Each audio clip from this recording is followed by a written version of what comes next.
Good evening, everybody, and welcome to the Chamber of Skulls. So, this week we have something a little different and very unique, one of a kind. So, last week I went back home, spent a little bit of time with friends and family, and go to find out my hometown within the last year opened up a second-hand slash antique store that also sells homemade crafts, and skulls just happens to be one of those homemade crafts. Now, the way I even came across it is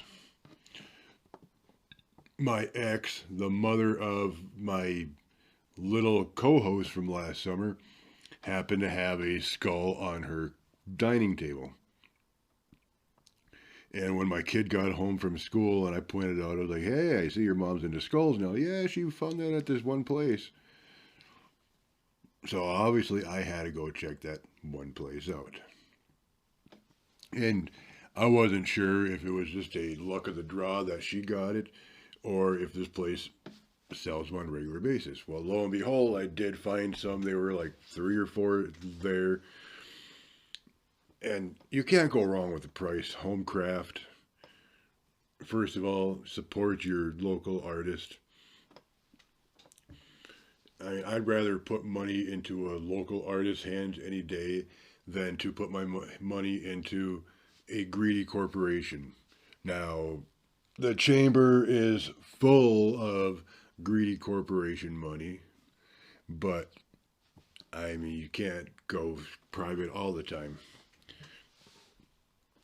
But yeah, I would highly recommend supporting your private artist. Like, there's one guy that I particularly enjoy his work. Private artist, love his stuff to death. I don't know if you've ever seen him online before. I've only ever seen him on Facebook. His name is Rob Mitchell, or his Facebook page is Rob Mitchell Art.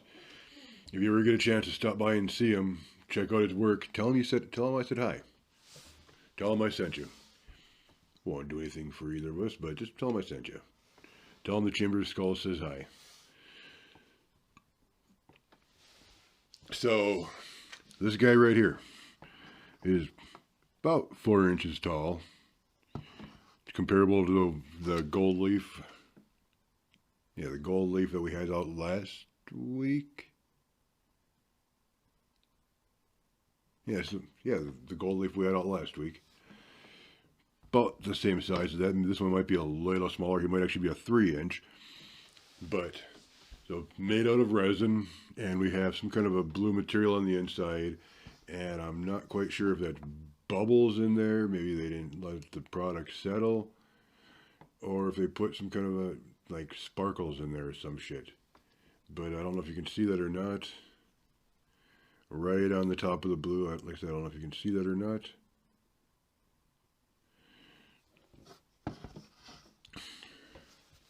But let's go ahead and give it the famous twist. So you can see it closer here. Not the sparkles, but how you can see more bit clear. You got just the regular clear resin, and then the bottom is filled in with a blue substance, whether it's a blue dye. I'm not really too sure about that. If it's a wax, well, I wouldn't imagine it being a wax. It might just be a dye, just something to accent. Something to be a little bit creative. But the artistry of it, whether they poured it into a mold, which I'm sure happened, mold or no mold, and which I feel very safe to say mold, there's no rough edges.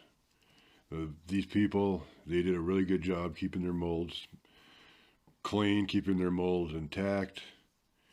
But the only deal, if you want to say, is the bottom has a little bit of a ridge on it. Is that done on purpose? It's untelling. It's one of the few things that you get the joys of dealing with private artists. You don't really know what their intent is on particular things. But I will leave you guys here, and we will move on next week to a couple of our flops, if you want to call them. One of them I've been really holding off on because I am not happy with that one at all. If you remember me talking a few weeks ago about the silver skull and the red hand, and everything is just flat color, no shading, no accents, no nothing. And there's another one where it had the skull with a veil. Now, the skull with the veil isn't 100% flop. That one there is more and less just, I would kind of say, not the greatest shading. But those two will be coming out in the next couple of weeks. So until next time, you guys have a skulltastic week. Try to stay warm wherever you're at. Here in Minnesota, the weather is so bipolar, you don't know what you're going to get each and every single day. One day it's nice and warm, the next day you're freezing your ass off, the next day you're shoveling. And I've been hearing even California and the West Coast is getting blizzards, for God's sakes. I think conspiracy theory is correct. This is the end of the world. Just a joke there, everybody. Don't take it too seriously. So, until next time, you guys have a great weekend. Have a skulltastic week, and I will see you on the flip side.